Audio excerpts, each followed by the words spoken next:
Chercheurs, on nous a souvent dit nous pouvons simplement prendre soin de nous pour les personnes atteintes du VIH-Sida. Ils peuvent prendre soin d'eux, bien se nourrir et avoir une bonne hygiène de vie afin de vivre longtemps avec ce virus.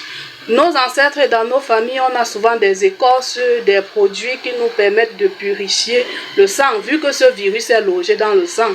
Est-ce que en se purifiant constamment le sang, ça pourrait dilater ce virus, puisque nous sommes dans une société où la conjoncture économique ne permet pas aux pauvres de pouvoir prendre normalement soin de lui?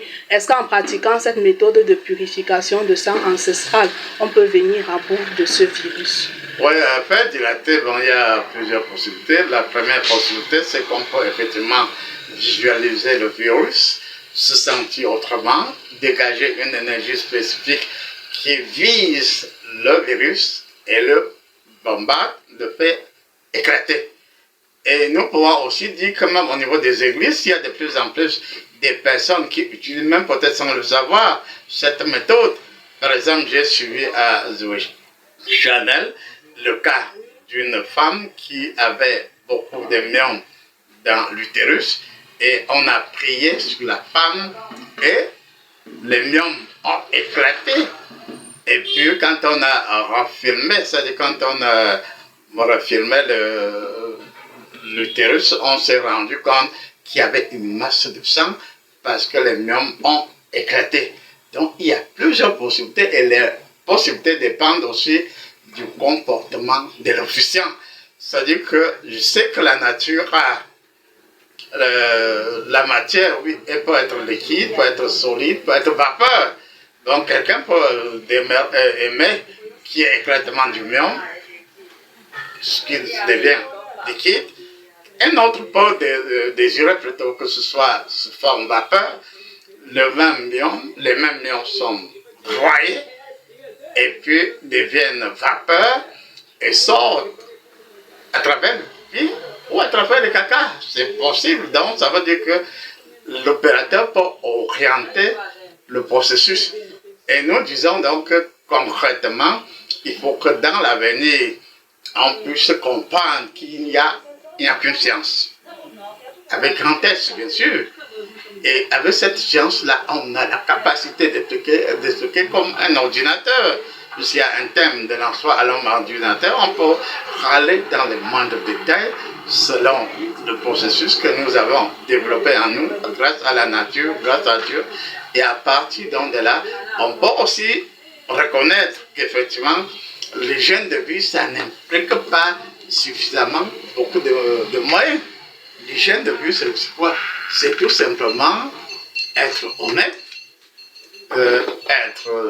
reconnaître les quelques commandements, les 10 commandements, vivre sainement, ne pas mentir, ne pas, comment dire, si un organisme est déjà faible et on le soumet à trop de fatigue, trop de fornication, trop d'alcool, trop de cigarettes, là il y a des équilibres et puis ce sera difficile, mais si quelqu'un apprend à vraiment veiller sur soi, il est vrai que l'hygiène de vie comporte l'aspect aliment qui peut coûter cher, mais il y a aussi des aspects où nous avons des légumes, autre chose pas si cher que ça, et suivant le cas, on n'est pas dans les pourratifs, mais on est dans la qualité, on est dans la petite quantité, et ça nous donne beaucoup de moyens, mais l'idéal, en réalité, c'est que dans la grande spiritualité, qui comporte aussi la science, on peut maintenant en penser à une maladie, à une situation donnée, avoir les détails de cette situation,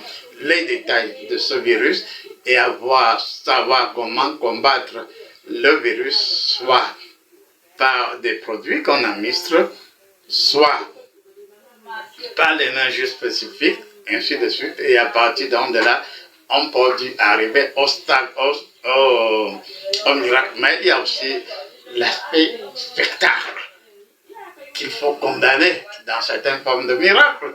Puisqu'quand on dit venez tel jour, il y aura tel miracle, bon, si tu es déjà un habitué, tu sais que je suis dans des dispositions où je peux produire les miracles. Mais quelqu'un d'ordinaire, à moins que je l'effort de la nature, Dieu ou bien Jésus-Christ ou le Saint-Esprit prennent acte du fait que nous avons le désir de se créer aussi, tout comme fait Peggy porte sur l'amour. Or, l'amour, c'est la vertu la plus difficile qui soit. En une seconde, on peut détester. En une seconde, on peut détruire. Et là, c'est une décharge électromagnétique. Même en cas de malédiction, je vous ai toujours dit qu'il y a plusieurs essais et erreurs. Mais au moment du déclenchement de la parole qui doit détruire, en moins d'une seconde, même on a le tout est joué. Mais quand il faut véritablement la compassion, l'amour, et c'est l'amour qui nous redimensionne, c'est l'amour qui fait que tout notre être soit illuminé, rayonnant, rayonne, et à partir de ce rayonnement, et de le rayonnement, l'amour, l'harmonie sont des éléments clés de l'opération miraculeuse. Or, ça ne se donne pas à tout bout de chemin. Il y a des aspects où on peut travailler, puisque j'ai fait yoga, je sais qu'avec le yoga, on peut travailler certains aspects, mais il y a aussi des aspects qu'on peut travailler spirituellement, il y a des aspects qu'on peut travailler avec la science, et dans un proche avenir, je souhaite qu'on ne crée plus trop de confusion et qu'on ne fasse pas aussi non plus trop de tapage dans des églises, parce qu'en réalité, il y a des situations où on divise au lieu de construire. Tout à l'heure, je causais avec une personne, et vraiment, je lui rappelais que l'amour, c'est la chose la plus difficile qui soit.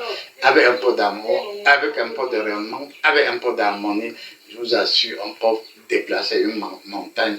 Mais ça s'apprend avec beaucoup de patience. Mais quand on a déjà les outils en soi, on peut donc aller. Je crois que dans l'avenir, quand on va continuer à former certains d'entre vous, on va aller à cette option automatique où Dieu, en 3 secondes, peut vous permettre de vous ouvrir, de recevoir et d'exprimer en 3 secondes. 1 seconde de réception, 1 seconde de la maîtrise de la réception, 1 seconde d'extériorisation, d'expression, et le tout est joué. Mais l'homme peut croire que c'est impossible, alors que scientifiquement, il est démontré que le cerveau peut traiter 11 millions d'informations à la seconde, alors qu'avec Dieu, c'est 12 millions, bon, 12 ou 11 millions. C'est la même chose, puisque le seul fait de dire 12 millions, tu as déjà consommé 1 seconde. Or, la nature comporte beaucoup de mystères que l'on ne maîtrise pas encore. Laissons libre cours à notre cerveau, à notre âme, à notre niveau, à notre esprit et autres, et on va se sentir dans l'amour et dans la puissance pluridimensionnelle qui peut consciemment opérer beaucoup de choses.